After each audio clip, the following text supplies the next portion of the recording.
Javier Muñoz. Historia.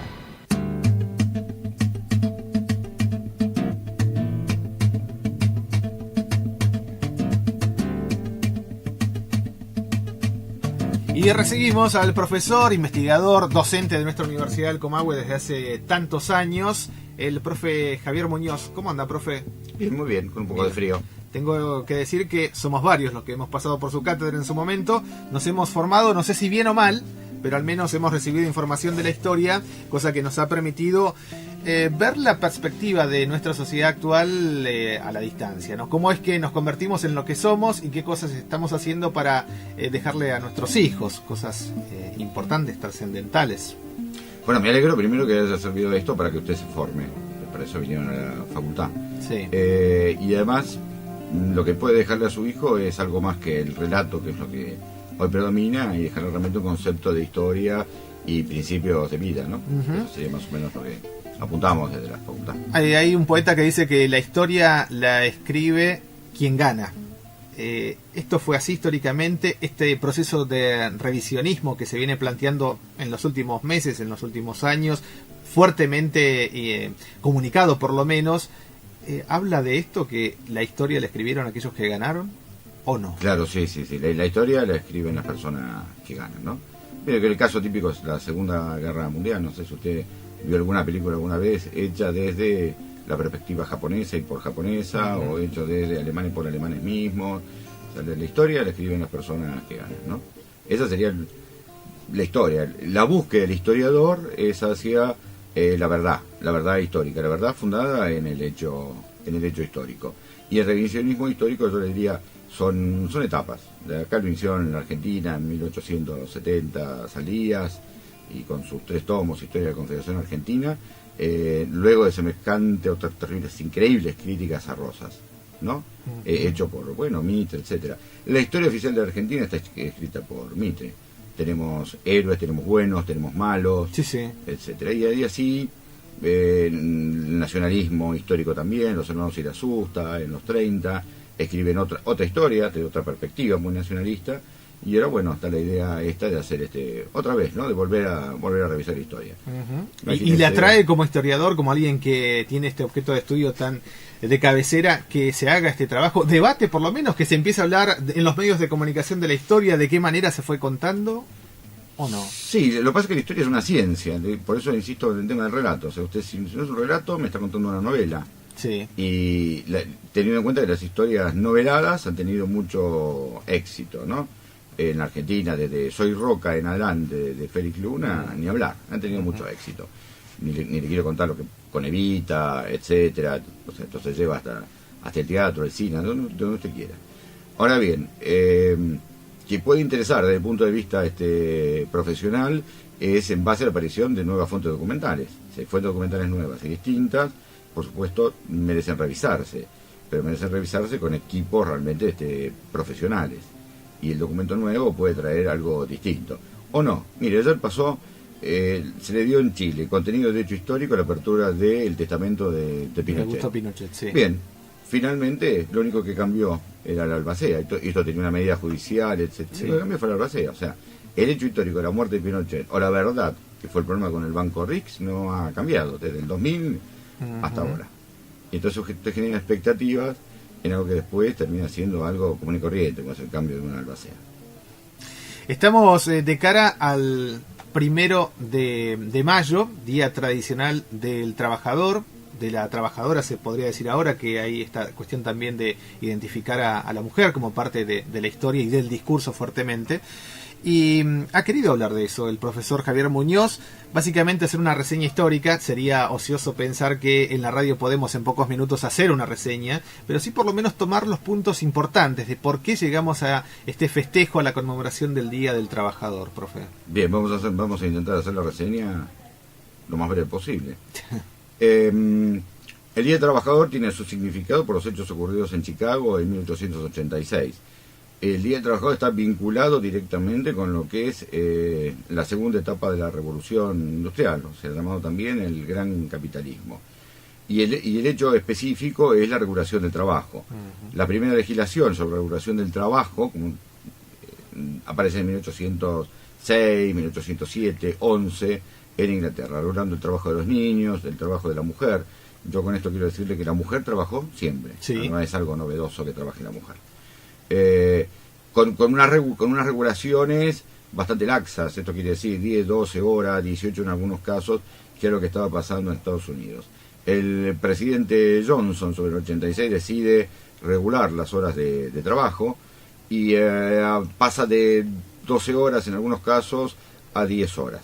Estados Unidos tiene un sistema sindical distinto al que podemos entender nosotros en Argentina, con mayor o menor fuerza y con una libertad de mercado laboral mucho más amplio, estoy hablando en ese momento. El no cumplimiento de esta legislación llevó a que el 1 de mayo, en la fábrica de Chicago de McCormick es el que inventó la segadora mecánica, producen máquinas agrícolas, y esto realmente fue muy revolucionario, se tome la fábrica y más o menos unos 200.000 obreros se van a plegar 2, 3, 4 de mayo, un movimiento que termina con algunos muertos y después con una manifestación. Acá hay rompehuelgas y otra estructura importante que a su vez lo mismo tenían las fábricas, y termina con una explosión de una bomba que mata a 6, 8 policías que estaban también en ese momento haciendo la represión de la huelga. Yo le diría que 200.000 consiguieron con la huelga mejora realmente el cumplimiento de esta ley, y otros 200.000, si no, los trabajadores norteamericanos 400, 500.000 lo lograron ya simplemente con la amenaza de la huelga. Los muertos estuvieron. Ahora ¿quién achacarle esto? Bueno, fundamentalmente se los tildaba de anarquistas, y están involucrados aparentemente, siempre es aparentemente, periodistas, eran alemanes, eran extranjeros en general, desde el punto de vista de Estados Unidos, sí. Y terminaron, por supuesto, ahorcados. Menos uno que se ahorcó en la celda, versión A, y versión B, fabricó una bomba casera en la celda y lo hizo explotar. Me inclino más, es más fácil ahorcarse que fabricar una bomba en una celda, ¿no? Es una cosa tan sencilla.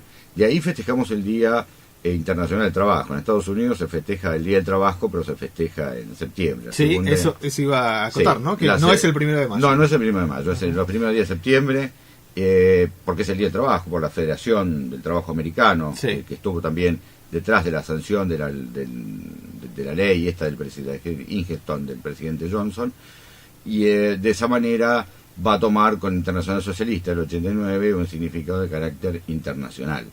En el año 1954 el Papa también para el día de mayo se hace San José Obrero, se festeja también para el año 1954, y la Argentina tiene una vasta trayectoria en legislación laboral, que importante, de avanzada, y que pasó por sucesivas etapas. O sea, que no es lo mismo la legislación laboral del año 46 o 1946 a la legislación laboral a partir del 89, 90. ¿no? Incluso ahora se está debatiendo fuertemente también, o por lo menos hay pedido de que se revise, a ver qué está pasando con este tema. Bueno, siempre hay una idea dando vuelta para estos productos, a lo mejor del fin del 80 o de los 90, de lo que se llamó la precarización laboral.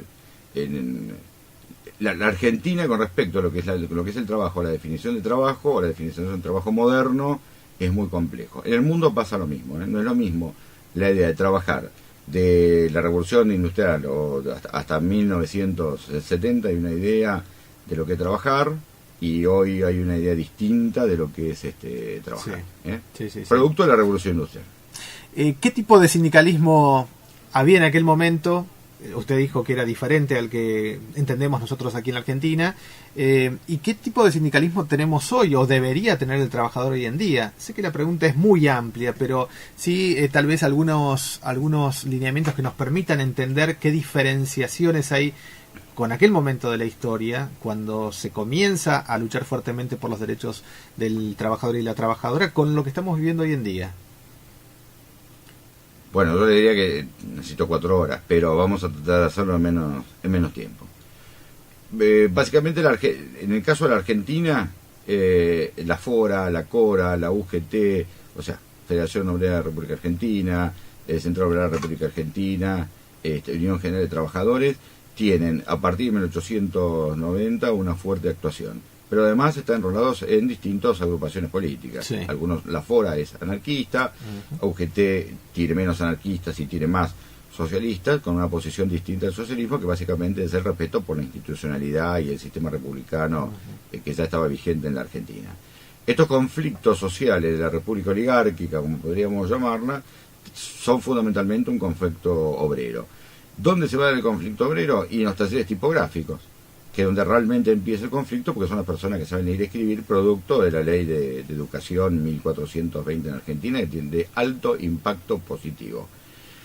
Las restricciones hacia los grupos de obreros o grupos de trabajadores, trabajadoras, comenzó, yo le diría, con la aplicación de la ley de residencia de 1902. O sea, porque hay una asociación de conflicto obrero y estabilidad política en Argentina se las atribuye a los inmigrantes. Argentina es un país donde hay inmigración. Yo creo que también son muy importantes la legislación, la ley de la silla, propuesta por el socialismo en la década del 30, o sea, el derecho a estar sentado en su trabajo por lo menos media hora, porque la Argentina está sufriendo un proceso de industrialización por sustitución de importaciones. Es un tema importante, poco comentado. Antes de eso, la sanción de lo que es el sábado inglés, que son la restricción del horario, el descanso dominical. Creo que la Argentina en esto avanzó mucho más en América Latina que otros países. La regulación del trabajo a través del Estatuto del Peón Rural en el 46, bueno, el trabajo industrial. Bueno, este tipo de regulaciones han sido positivas en Argentina. También formó un sindicalismo distinto. O sea, hay un sindicalismo antes del 40, vinculado básicamente al modelo agroexportador, el comercio de las carnes, del cereal, etcétera, y uno después, un sindicalismo posterior al 40.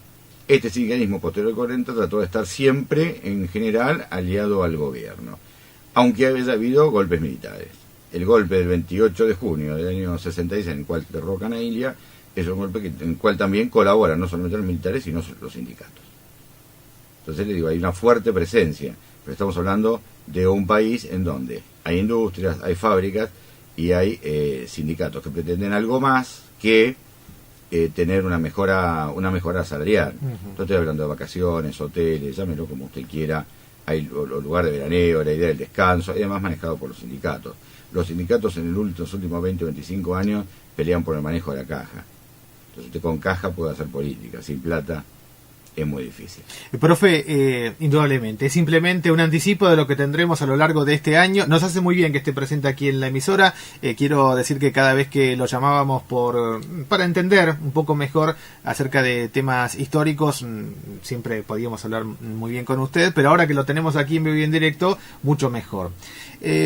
Para aquel que quiera profundizar, para aquel que diga, bueno, pero yo quisiera conocer un poco más acerca de esto que hemos empezado a escuchar en la radio, ¿qué libro le recomendaría para conocer por qué llegamos a este día de conmemoración del Día del Trabajador? ¿Por dónde diría usted que debería empezar a indagar alguien que todavía no tiene mucho conocimiento, no tiene muchos elementos para conocer integralmente por qué arribamos a este día? Paul Johnson, Historia del Mundo Contemporáneo, Vicent Vives, Historia Contemporánea, en el caso de la Argentina, Mario Rapaport, sí. Historia Política, Social y Económica Argentina. Creo que esos libros son libros comunes, tradicionales, que se encuentran en las bibliotecas. Bien. Profe, como siempre, un gustazo hablar con usted. Nos encontramos en cualquier momento. Cómo no, un gusto, hasta luego. El profesor Javier Muñoz, profesor investigador de nuestra Universidad Nacional del Comahue, a las 9:19 de la mañana.